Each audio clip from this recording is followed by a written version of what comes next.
Hello, everybody, and welcome to this Tour de Fabric trunk show, the final trunk show in this amazing series. We've already had four, but I'm not saying we saved the best till last, but maybe we did. Who knows? I will leave it to you to judge. So this morning we're going to be hearing, or this morning in my time anyway, we're going to be hearing from four fabulous quilters. I am not going to introduce them because they're about to do that themselves. But I want to tell you to make full use of the chat and feel free to ask questions and post comments in there at any time. All of our speakers today have access in the chat. And also, let's just start off by saying where you are in the world, because I am here in a disappointingly cloudy and foggy Oakland, California. But I know all of our teachers are widely spread internationally. So I'm going to kick off this Tour de Fabric trunk show by handing over to our first speaker, who is Robin Kohler. So Robin, over to you. Thank you. Thank you. Oh, and of course I need to start sharing. Would be really helpful as well. Here we go. Let me get to the slideshow. There we are. All right. Well done. Away you go, Robin. Thank you. Hi, everyone. I'm very excited to be here and introduce you to all of the things that I am passionate about. I am Robin Kaler. I have been quilting for 25 years and designing for 20 of those under my business name, Nestlings by Robin, where I create easy to follow, whimsical applique designs. I learned to quilt when we were stationed overseas.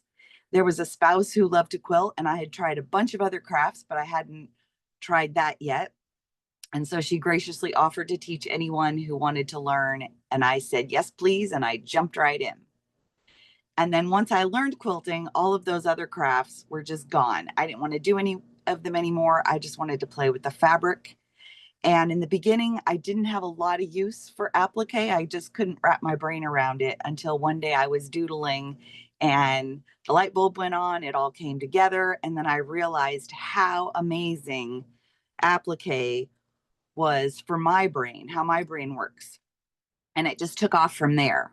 So this first slide that we're looking at is a header that's on my website. And as you're looking at it, I hope we're going to start in the right spot. On the left-hand side up there, there's a bright yellow flower. And I'm going to give you the names of these.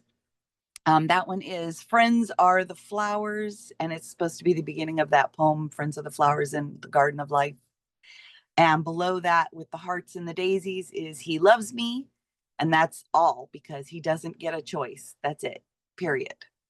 And then the big orange one there is called Tulip Pinwheels. Next to that, we have the Well Loved Ladies Sampler, which I'll talk a little bit more about later. And the one in the middle is Las Flores de Amigas, which translates to Friends of Flowers and or Flowers of Friends. And that is my logo quilt. The one next to that is Robin's Wreaths, which was published in AQ magazine in a series. And then we have the red and white one, which is Heartbursts. And then pumpkins, which I also love to design with. So we have Pumpkin Star and Lace Pumpkin.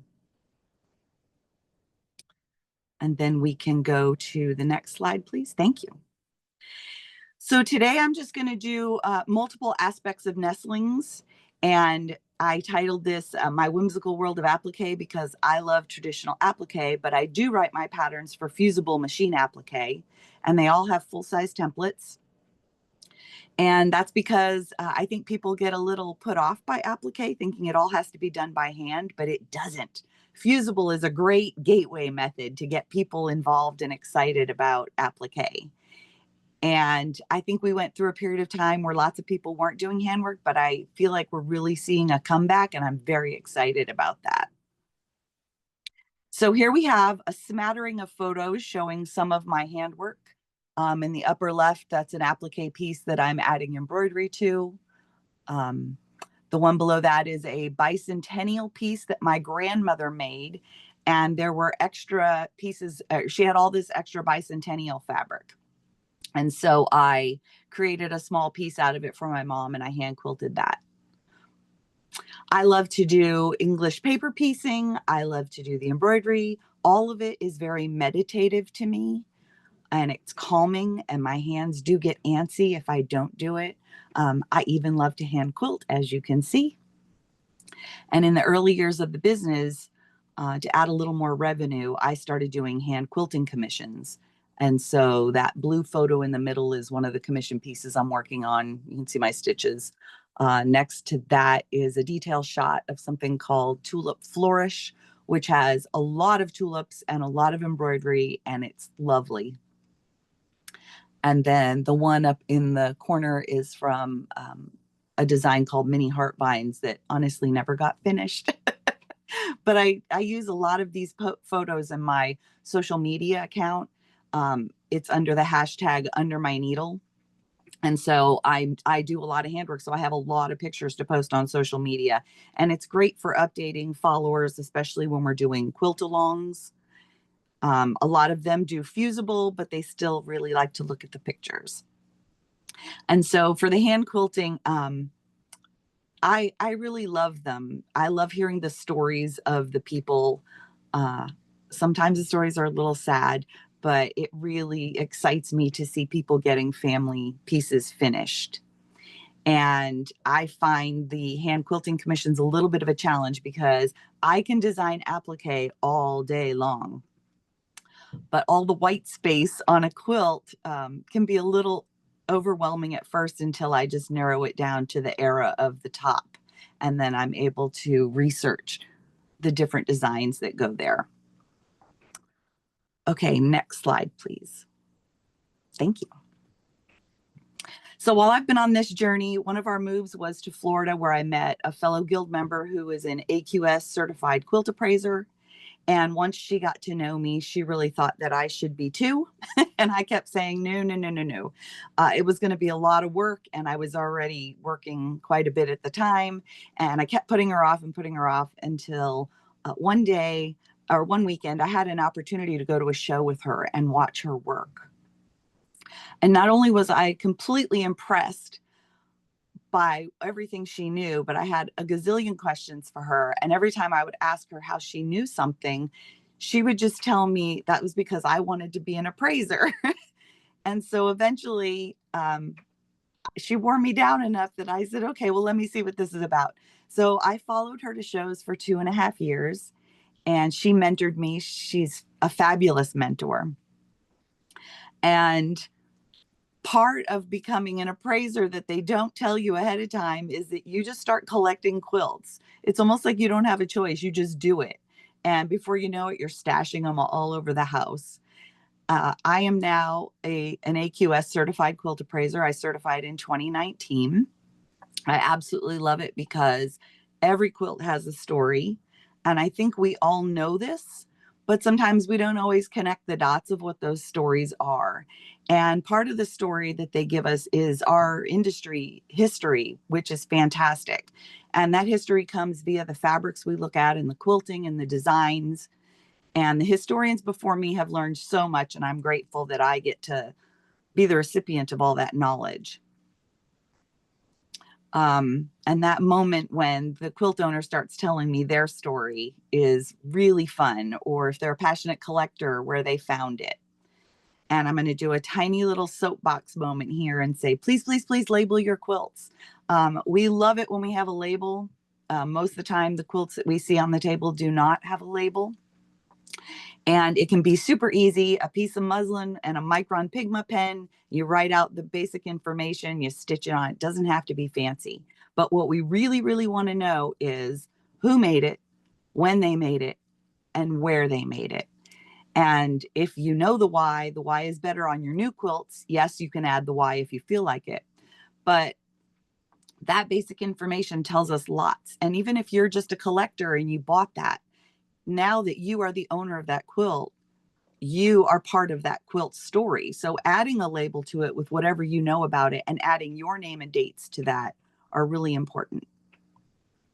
So let's talk about the beautiful quilts you've been looking at while I'm chatting. When I started collecting, I obviously collected applique quilts. And so I really loved the red and green from the mid 19th century. And I picked these three because they're the best looking ones I have. I picked the kind of sad ones, honestly, most of the time because I had a certain vision that I wanted. So the one on the left with the bluish leaves is circa 1825. It is a lily quilt, and the quilting helps tell the story because the quilting is very, very dense, which fits that time frame. And we also know that those fabrics were in that time frame. The one in the middle is circa 1860, and it was one of the first quilts I collected on my way to take the appraisal class. I didn't even know if I'd paid appropriately for it or not, but I just absolutely loved it. The quilting on this is phenomenal. That crosshatch you see on there is a quarter of an inch apart. And then the one on the right is also circa 1860. But what I love about it is how modern it feels. Not only its giant oversized blocks, but the detail at the bottom, you can see the quilting on it. And when you look at the quilting from the middle, which is more common of what we see in that time frame, the quilting on the right tends to look more modern. And so I chose that quilt to help write an article for the current issue of Make Modern magazine, where I talk about using antique quilts as inspiration for contemporary designs. And if I've intrigued you enough to go down the history rabbit hole, which I hope I have, I'm going to recommend you read anything by Barbara Brackman. She's a genius and you will not be disappointed. Okay, next slide, please. So I'm going to briefly just touch on some of the magazines that I've been in.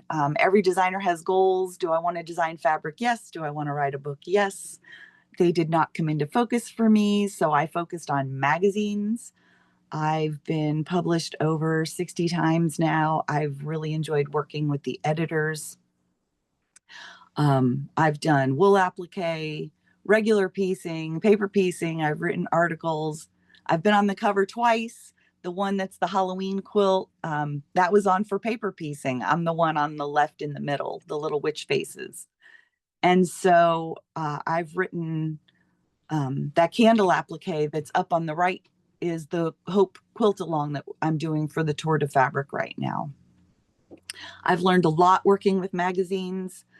They've made me a better pattern writer, learning to be more precise and succinct in my writing, and learning how to make templates fit for magazines because being published as an applique designer can be a challenge sometimes. The magazines don't always have the page space to dedicate to applique templates. So it either has to be super simple or I switch to paper piecing or regular piecing because I do get those ideas sometimes too. Next slide, please. Okay. The quilt along that I'm doing now has been fun. It's real short and I liked doing the short one. In 2019, I decided to start running my own quilt alongs, and I was prompted because Robin's Wreaths up there in the corner was, excuse me, put into American Quilter magazine in a series they had done over 5 issues, I think. And it seemed like the perfect time to run a quilt along as people were getting the magazine. And then I decided that I would start learning how to do video as well. So the video that I did were supportive videos about the techniques used in that. And then you see Well Loved Ladies. So Well Loved Ladies, when I was talking about my red and green collection earlier, the original idea was to recreate every antique quilt that I purchased for my collection, but that collection got so out of whack so quickly. I mean, it grew way too fast. And so I ended up doing a sampler instead. So in that sampler, you get a really good idea of what my collection looks like. And then Leaves of Change was my first temperature quilt. And then the red, white, and blue ones are my current quilt alongs that we are doing right now. And that Botanical Beauty is just gorgeous. It's probably my favorite one I've ever designed. And here on this last screen, you'll be able to see all the places you can find me. I also have a newsletter sign up on my website. And if you belong to guilds, there's a page of lectures and workshops on there as well. And I really enjoyed getting to share with you all the stuff I love. Thank you very much. That was fascinating. Thank you, Robin. Extraordinary. I feel like we should have a whole nother session about the work of a quilt appraiser. But we will move on. Thank you so much. We are moving on to Kathy. I will hand over to you. Thank you. Okay. Hi there, I'm Kathy Dunnigan, and I have really been looking forward to getting a chance to do this trunk show with y'all. The problem was trying to figure out what slides I'd put up here for you because I love eye candy. I'm a big applicator. I've been sewing, or I should say, I've been quilting since 1987. And like a lot of quilters, I started as a new mom wanting to, or almost new mom wanting to make a baby quilt. And I was terrible at quilting. I couldn't do machine work. I couldn't do the math. And once I figured out that I could do applique, it changed everything. So what you see here on the first little slide is the Academy of Applique, the Kathy Dunnigan Academy of Applique, which I started in 2015. And I had been teaching for Ellie Sienkiewicz. Some of you know her of Baltimore album quilt fame. And I had taught for her for 5 years, and she ended her academy. And so we opened it down in Rockwall, Texas, outside of Dallas at the time. And I am now in Destin, Florida, and I still do the academy, but it is not under the big umbrella anymore. I just kind of travel around, or I'll put little small groups together. If you don't know Destin, Florida, it's in the Panhandle, and it is a beautiful tourist location. So if you ever want to come this way, I'll help you set that together. You can go to my website and find that, and I'll make sure you have all those details. So I think I can control this myself, right, B? Okay. All right. This is the type of applique that I have done for many, many years now. Started heavily appliquing in 1993. And this is a Baltimore album quilt that was actually a group quilt that I put together. And it traveled all over the world, places I've never been and never even can aspire to get to. In 2010, it was made up of an exhibition at Houston first for the Quilt Festival there. And I designed a lot of the blocks and I put together and basically shrunk down what a typical Baltimore album style quilt block would be. Typically 16-inch or 14-inch block. These are finished at 10 inches. So some of the designs are around 8-inch. So you can imagine some of the bit pieces are on here are very, very small. I love, love, love to hand quilt. I am trying much to spend more time and do much more work on the machine for the quilting, but I don't think you can. Maybe a lot of you can be very good at all of those things, but I love my applique so much that I really do the hand applique and machine applique. And don't get a chance to obviously hand quilt a lot of things because these quilts can sometimes take at least 2 years to finish. Some of the individual blocks can take up to 45, 60 hours. You could have already made a couple of quilts by then, I'm sure. This is the center block from that, and I just wanted to show that to you up close. Excuse me. Okay. Let's see. So my time that I've been able to spend with you over Quilt and Learn has been focusing on broderie purse or broderie purse.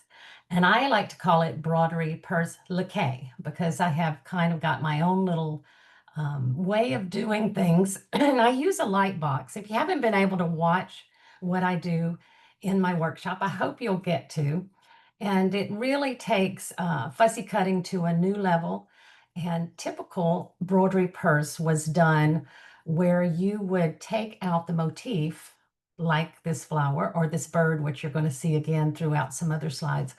And you would have cut him out of whatever his background was. It had to be sewn down, appliqued down way out here around the edges. I don't know if you're able to see my cursor, but along the edges of this applique, it would have had to match the background exactly. And so you'll see these quilts at quilt shows and you'll walk up to them and you go, oh, well, they really didn't have to do that much work. You'll think that it was so much easier. It wasn't easy, but it's very different than what we're doing here. I turn my broderie purse into actual applique pieces. So I'm always on the hunt for beautiful fabrics. Okay, so, and I love big motifs. So here's the same bird. This is Bella and Bo. And these are some of my workshops that I offer. I have still got a lot of this fabric. And so I try to, that's a problem. I can't repeat these workshops very often. So they're limited. So when you see something you love, I do teach for a lot of guilds. I am new to online. I've been teaching a long, long time, and I drew a line in the sand and said, no, I'm not going to do all of this online things. I've got to be doing this in person. Probably I wouldn't even be a quilter if it wasn't that I could have done it in person, because it's all about the friendship part for me. I just love classes, and I have been teaching many, many years for Houston, for AQS shows. I'll travel anywhere. You give me a call. But this is Bella and Bo. And again, we've cut all the motifs. And then I love the embellishment. Anything that I can put on there, variegated threads, beads, um, any kind of stones, any little ornamental jewelry things I'll put on there. This is using that same fabric again. Now these have been sewn by machine, appliqued by machine. So what I was taught, needle and thread did all of the work. And through the years, I started realizing that some of these beautiful masterpiece quilts that you see at the big quilt shows, if you are able to see them up close or read the description by the teacher, you'll find that they have touched things with, I was never told that you could use paints and inks and all of the things that can cover stitches. So if I were sewing this and I went down these stems, or part of the motif, the basket, wherever, and I didn't like how I sewed it, then a lot of that, people go back and touch it with the Pigma pens, or the Identa pen is another brand that I really like. It has a sharp point and it has a wider point, and you can go in and, with different colors, and touch in some of that if you feel like you're not getting the look that you like. My quilting, my applique, I should say, is done with here you can see where I've just put some Identa pen or Pigma pen along here just to give it a different look. But I have got a 1.0 and a 1.0 stitch width and length on my machine to applique. And most of the time I'll use a silk 100 weight in my top thread. And then my bobbin's usually about a 60 weight. But you just have to see what your machine likes. These threads that I put on the bird's head, I must have had those since 1970. I don't know. So they're really, really old. So I started really stepping out of the box once I realized how much I loved applique. You can just the sky's the limit on what you can do with it. And so I found through the years that there are many people that won't tackle applique, or they'll only do raw edge, which raw edge is wonderful. It's a great way to be able to go back to and embellish with threads around it.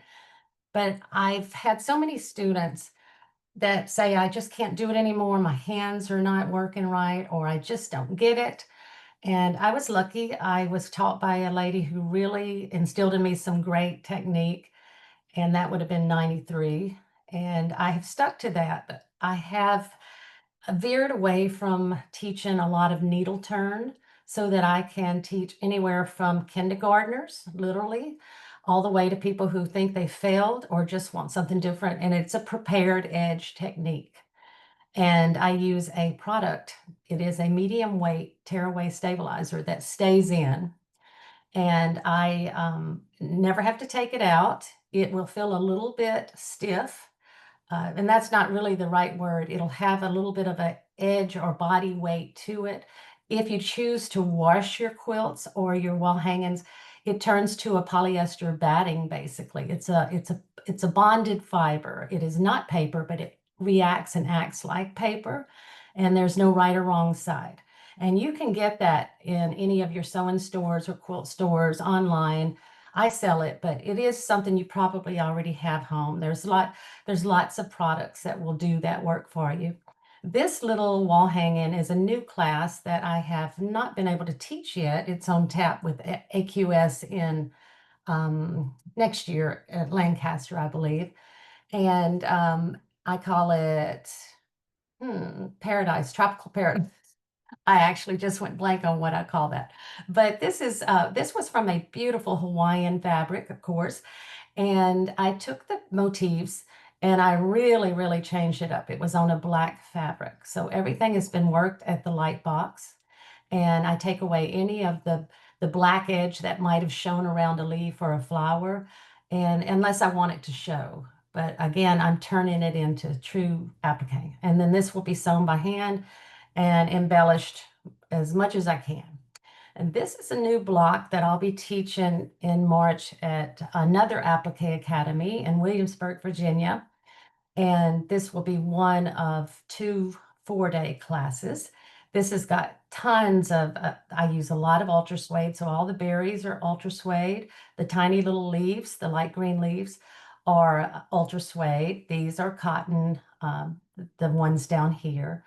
And then beads, threads, variegated threads are my friend. And again, a little broderie purse to show you. You can change these things out. This is the other of the two projects, and it was just finished. Again, this one doesn't have broderie purse, but I'm just showing you.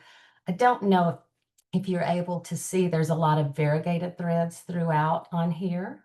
And then the little calyxes, the little part that the buds, the peony buds sit in, they are ultra suede. And I opened up the background to insert that.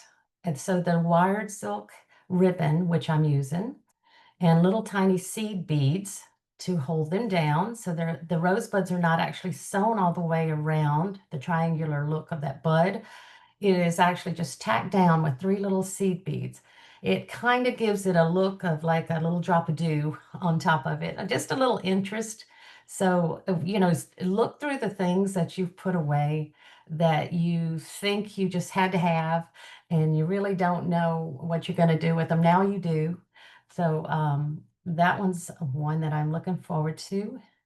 And there it is up close again. And showing you some of the thread work. And what's wonderful about prepared edge compared to doing needle turn, if you have done needle turn, you're very likely to leave, if you've got the sun rising in the east, but you want to move it setting in the west, you're probably going to leave it. And you'll probably always think, well, I really didn't want the sun on that side. But with prepared edge, I actually put down all of my pieces onto the background. Any of the embellishments are added later. If I want to wash the block, I have to sew it first by hand or machine, and then it's soaked. I use a product called Retain. It is a sister product of Synthropol. All of my instructions are on my website for your download. If you ever have questions, you can find my email easily. You can reach out to me at any time, and I'll help you with any of that. I've got to get through these up close and show you a little bit more broderie purse. These are the 4 blocks that you may be seeing on the quilt behind me. And that is coming up for a Hawaiian cruise in January, and there is still space available. It is a 17-day cruise with the quilt seminars at sea. The last cruise they will be doing before they shut, it will be this project. And also in Paducah, Kentucky, October, the 7th through the 12th this year. So there's space available there as well. And I think that's the end of that's where you reach me on this white screen here. And if you have questions, I am available to answer. You can find me mostly on Facebook and YouTube and my website. Thank you so much, B. Thank you, Kathy. That was absolutely fascinating. So some of those quilts were so 3D. with your use of color and placement and texture. I absolutely love them. Thank you. And the 17 days in Hawaii and cruising. I Oh, know. so nice, so nice. Anyway, I'm going to hand over now to our next speaker and not take any more of her time with my warbling. Away you go. Hi everyone. I am Lorraine Smith, and I am really glad you're here. It seems we have a theme here of applique. I don't know if Bee did that on purpose, or she just happens to have really good luck. But there seems to be a lot of applique today, and I am not going to steer you wrong on that. I am going to warn you guys right off the bat. If all of a sudden I move unexpectedly, there's nothing wrong with me. I have a gigantic dog laying behind me, and he weighs more than I do. So if he moves, I move. So just forewarning if something weird happens to me. There, not to worry, he does it all the time. Um, so with this, I started quilting over 35 years ago, and I am one of those people who's kind of on the ambitious side. And my first project was, of course, a king size quilt, because we all have to start small, right? So I started with a king size quilt for my sister's wedding. I had no clue what I was doing. I knew how to sew. Um, I had a book that gave me the pattern, and I had taught myself to do all sorts of needlework using that Reader's Digest version of illustrated version of needlework. I think that most of us are old enough to have had that, and that was what we used before the YouTube. So I figured I can do any of this, right? Well, yeah. Uh, a year later, she had a quilt. It was machine piece. It was hand quilted. It was full of less than perfect points. It included a whole bunch of curses, any number of pinpricks and blood spots that I had to get out, and a few tears and frustration. But you know what? The quilt made me happy because she loves it. She still loves it. So, that's the beauty of when you're doing something you love. So, like most of you, I've always loved making things, loved learning, doing new things, but I've never been really good at staying inside the lines or doing things the same way everybody else does. Um, Anybody else one of those recovering perfectionists? Um, for years, I was haunted by perfect points, straight seams, tidy bindings, and honestly, they didn't at all make me happy. In fact, it sucked the joy right out of my quilting. So I mean, I was sure I could do it. I was an engineer, corporate director. I spent years convincing people to do all sorts of things for safety, for process, for you name it. But in my art, creatively here, it completely exhausted me. I just wasn't enjoying it anymore.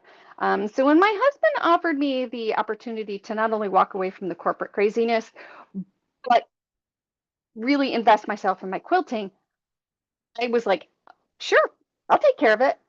But I needed to do something that was uniquely mine. So in doing something that was uniquely mine, I started experimenting. And I did not want to follow the rules, which seems to be a pattern here. So I tried everything. I played with the quilt math, and being an engineer, one would think that was enjoyable. It took me a long time to figure out what the heck is why you use the 7/8. We now understand that. Um, Curved piecing, paper piecing, applique, free motion quilting, you name it. I tried it. If it looked interesting, why not? And I incorporated a lot of even my needlework from previously in it. And here's what I figured out. It wasn't one perfect technique that really made me happy. What really made me happy was putting the puzzle together, creating the illusion, the joy of seeing what would happen if I could really push the edges of the design. And you can see here from especially Flower Fiesta, I really pushed the edges of the design on that one. Um, Designing for me is like having the biggest, most fabulous adult grown up coloring book you can absolutely imagine. So I get to decide what looks good, where it goes, how the whole thing comes together. And when it does, it's magic and it absolutely clicks. Stepping Stones was one where I designed it to be a on point center medallion and accidentally cut off the edge when I was doing it in the computer and went, oh my God, that looks really cool. So a lot of happy accidents came my way to give it what I really enjoy here.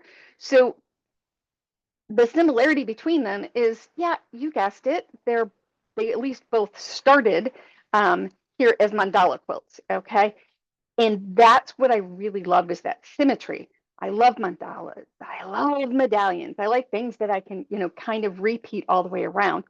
And so with that, one of my first designs was the Celtic medallion here. And it was kind of modeled after a trip that we had made to Ireland. And it was part of Northcott's 10th anniversary. It was one of the competitions that I got into. And I was like, okay, I can do a center medallion. I had never done a center medallion before, but I, followed everybody's rules, and I tried to wrestle with those inset seams. And, I used to make garments, and I really don't like inset seams. I made it work, but it by no means made me happy. So I still wanted to do the mandalas. So when we came back from Italy, San Marco was in my brain. And I'm like, okay, I want to do this, but I cannot do another one of those inset seams. So I'm like, what can I do to do it differently, but get the same square quilt with a circle center? So I decided, well, I'll just applique it. So that is exactly what I did. I appliqued the entire medallion onto the backing fabric. I even appliqued the center onto the backing fabric here. And I loved the technique. I was like, I'm never fighting with these inset seams again. I am just not doing it. They don't make me happy. This makes me happy. So that's what I was going to do. Um, so along the same lines, once I got into that circle mode, I really got addicted. And this quilt is kind of over here. You can't see it. It's 48 by 48. It's not super huge. So it's easy to work with. This one here, the Snowflake Whimsy, it's not a circular quilt. It might look like one. It's actually wedges, and I really love working with wedges because, again, looks like a circle, but it's not a circle. This is 36 wedges sewn together. And once I was like, okay, I'm appliquing that on the back, everything's great, I couldn't stop with the applique, so I decided I love fusible, and I surrounded it by snowflakes. And I got to throw in a bit of my, hand needlework here. Gave me a good excuse to sit in front of the Hallmark Channel for 30 days and sit here with my needle and really put all that fine detail in to make this thing sparkle. It's pretty heavy with the amount of glass beads that's on it. But I wanted more of that. I wanted more of that playing. I wanted to really enjoy. So, after, doing the edging around the wedges, I decided this is the rabbit hole I really, really, really want to go down here. So with that, knowing that I liked fusing and knowing that I liked wedges, and knowing I liked mandalas, I love fusible, but the one thing I didn't like was the fact that, especially when you're doing the applique, you kind of tend to echo around everything, and you basically stitch it down twice. And well, the bespectacle quilt was due for Houston, and I was in a backlog and having a little trouble getting things done on time because I overcommitted. Oops. So I decided, what happens if I don't stitch around it twice? What if I just fuse it and layer it, sandwich it, and just quilt it right there? Just skip the middle stitch.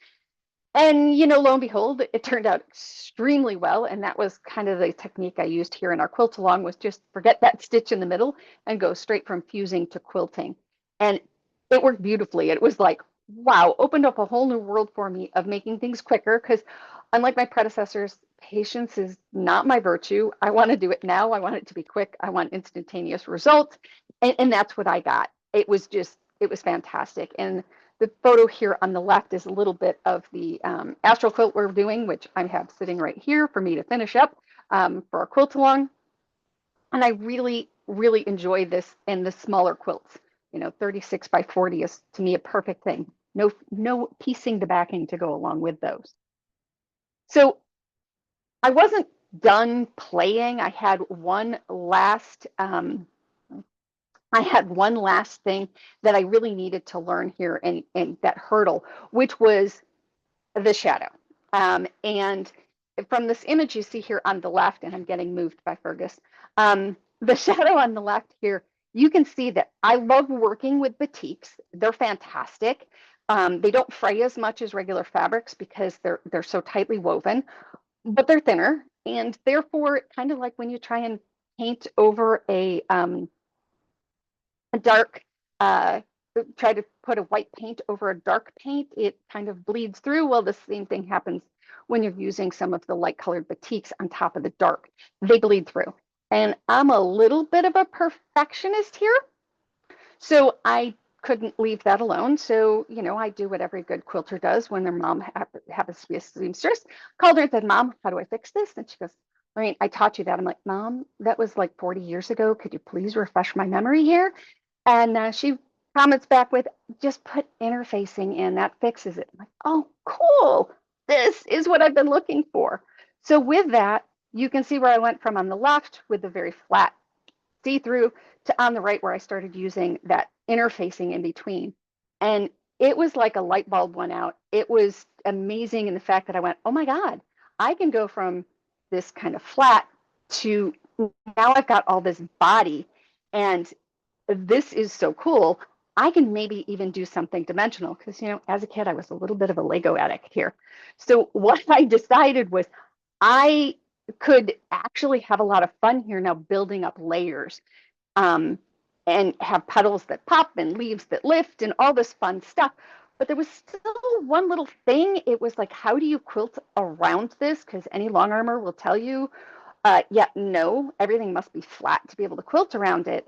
And I was like, well, I quilt it first. If I quilt it first, then I don't have to worry about it. I can do anything I want.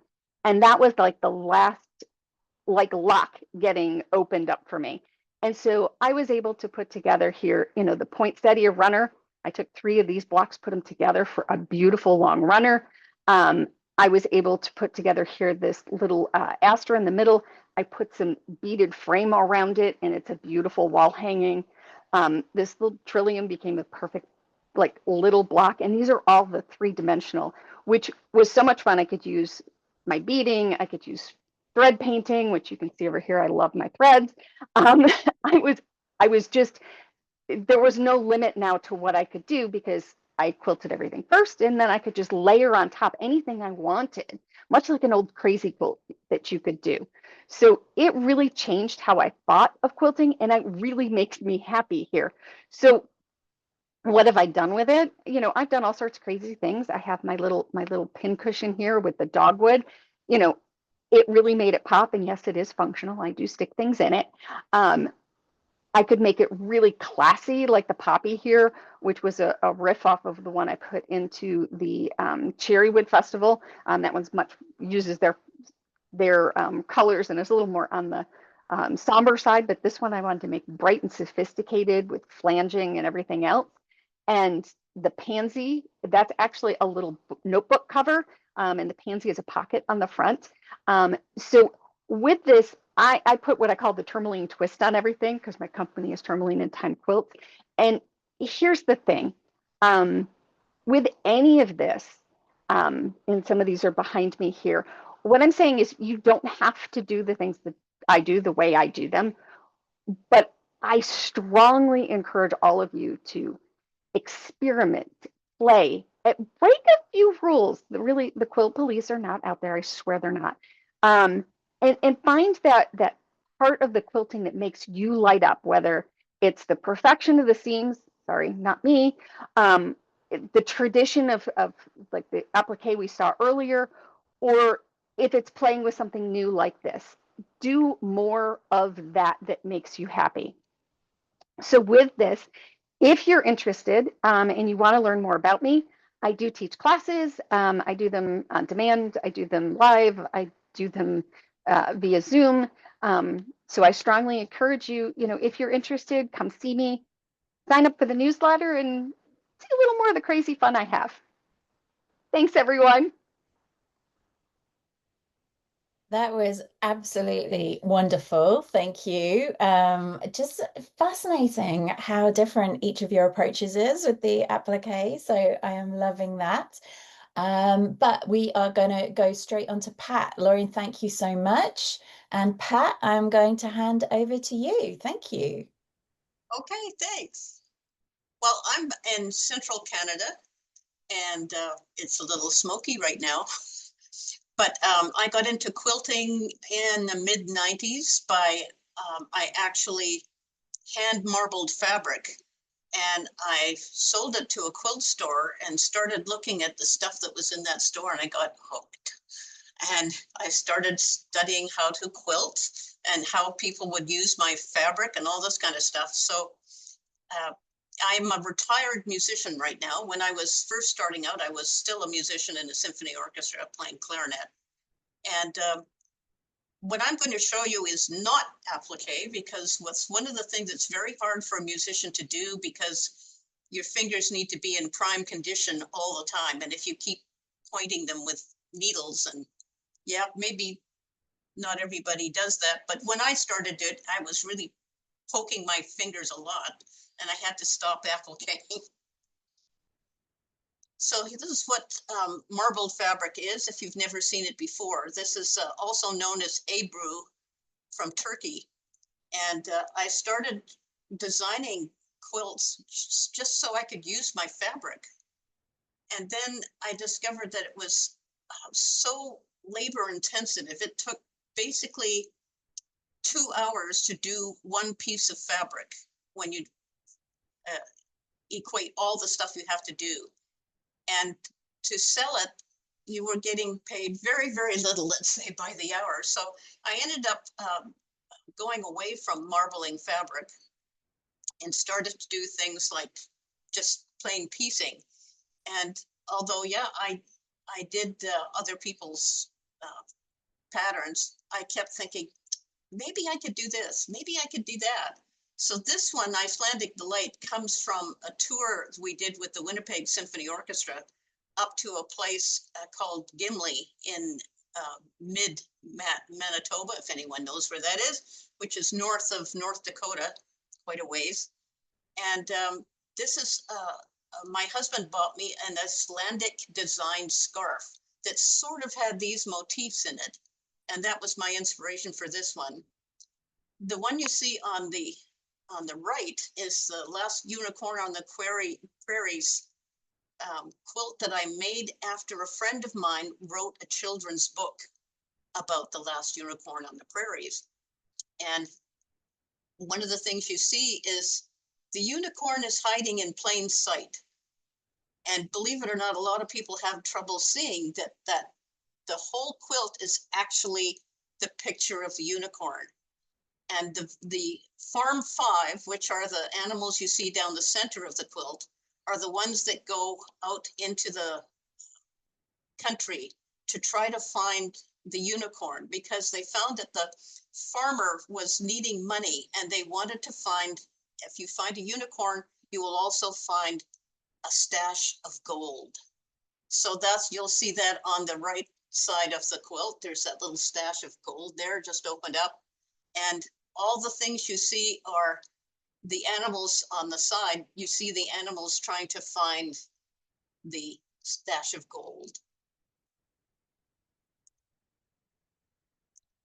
Now this one was, if you know Ricky Tim's Cool's Kaleidoscope, when I first saw him, he's one of my favorite quilters, and I got to take one of his weekend classes, which was phenomenal. It was so amazingly opening for me to see that. And he had just introduced this, so it was before he wrote the book, and it was just something he put up on his website. I happened to catch it, and I thought this is going to be really cool. So I made this quilt. When I saw him live, I showed him the quilt, and he loved it. He had me take it up in front of the whole class and show everybody. And then he said, could you send me a picture? I can put it in my book that I'm writing. So if you look at his book, Cool Kaleidoscopes, you will find this on the last page, which is really cool. This one, Starflower, was, I was helping out Electric Quilt. And I'll show you that in a bit later. I ended up being a beta tester for EQ7 and EQ8. And they invited me to the Houston Quilt Show, and I came in as somebody working for them. I wasn't just, I wasn't just an attendee. I was actually part of the staff, and we got to do this wonderful thing where the big sale they have I think it's Thursday.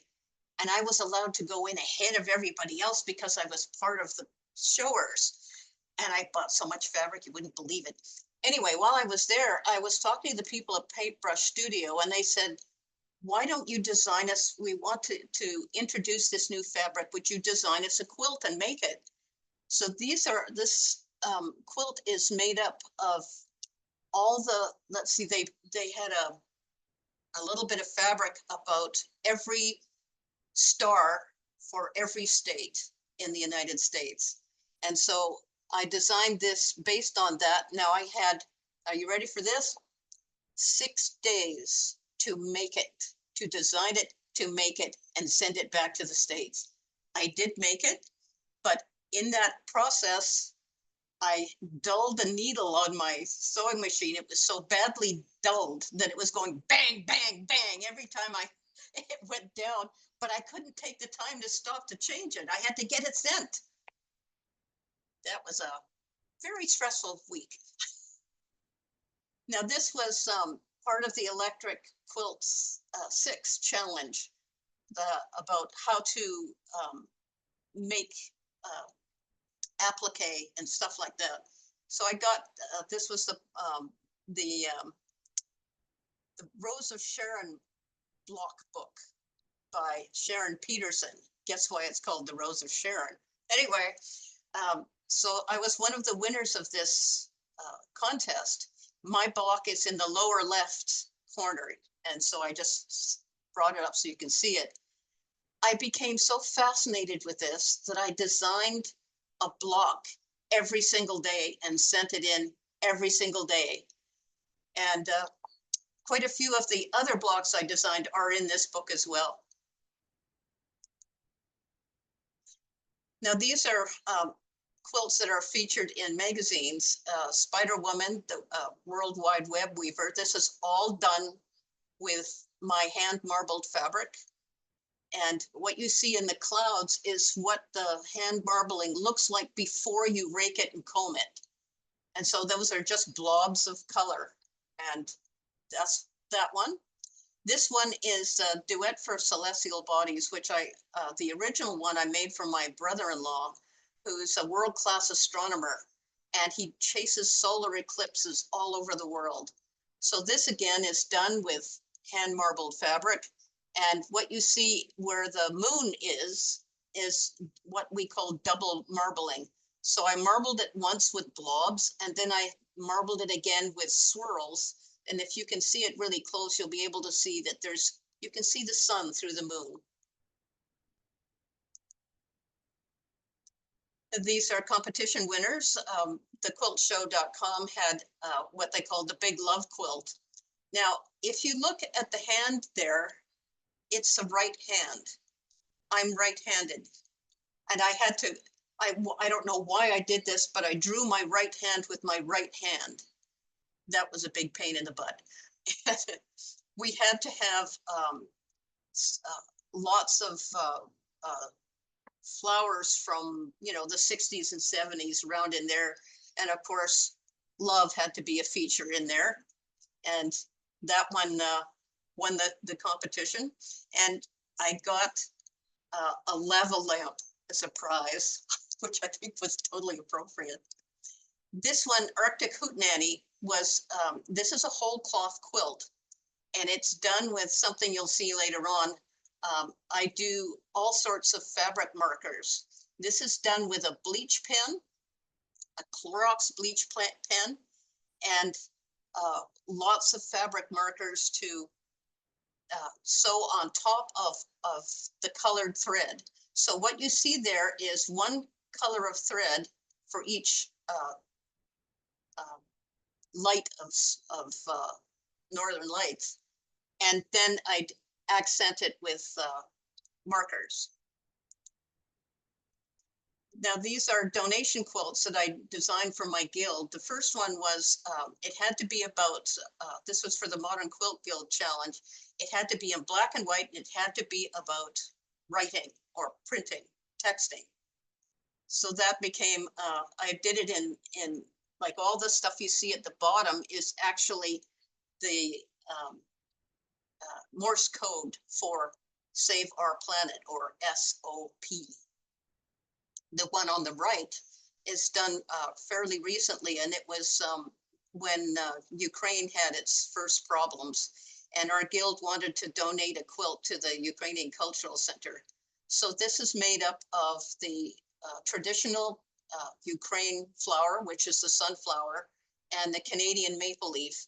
And they were made for multiple quilters so that there's patterns for many people, and each person got part of that quilt, and it took 9 quilters to make this quilt, which was just amazing.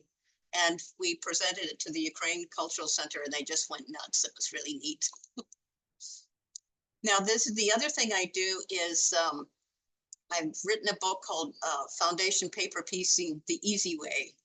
It's about to be published as soon as I can figure out how to get the hyperlinks to work on the table of contents page. These aren't the ones that are in the book. These are just one of many. What I ended up doing with these guys was when I used other paper piecing, I found it difficult to try to put them together. So I've written a whole pile of instructions in the seam allowance of the paper foundations. And the other thing is I use Ricky Tim's stable stuff, which is not only is a polyester paper, but you can run it through printers. And the other thing is you can run it through not only regular printers, but even laser printers, which is very unusual. Most of them can't go through a laser printer. Now, these are some of the marker stuff that I got hooked into. The one on the left, Nevermore, is done with a Clorox bleach pen and some applique on top of it. But mostly it's just bleach pen and then quilting it. The one on the right is done with fabric markers, and you use a template in the negative. So what happens is you put the template on the paper that you design. You're going to design all the fabric by doing all these lines, and I teach you how to do that instead of marbling, because marbling was way too hard to do. So I decided to do something easier. So what happens is what you see is the negative of the design. So you saw this one earlier. This is what it looked like before I did any of the coloring and quilting. This is commissions. This is a man who had a house designed after the style of Frank Lloyd Wright. So this is called Wright Bites, and it's a king size quilt. And I wrecked my domestic machine quilting it. So I've got another design for it, one for domestic machines and one for long arms. These are also, this was featured in Quilted for Kids magazine. And Time for Teddy, I've made 5 of these. 3 of them are by commission. One is for the magazine. The other's for just have one around. Long Life is, I got commissioned from a couple getting married in Tokyo, and I blanked out their names on purpose. She was a calligrapher, and if you look closely in the river, you can see the symbol for long life, and it's flowing down the river to indicate a long life in marriage. And this is me, and this is one of my quilts that I just, for the Modern Quilt Guild, I have to do something really modern. So this is me in the modern version. And you can also get, not only on compositionsandcloth.com, but you can also get my designs and books and all sorts of other stuff on rbdesigns.com. And thank you, everybody. Thank you so much. Oh my goodness. This is, I'm not saying this was the best one, but this was such a highlight to go out on. So thank you so much, all of our panelists here today. Remember that all these wonderful people are available for workshops and lectures and so on. So do go and look at all their teacher pages. I linked them in the chat. And of course, they're on the quiltandlearn.com website. So thank you so much to all our panelists here today. Thank you. And hope everybody has a wonderful rest of the day. Thank you.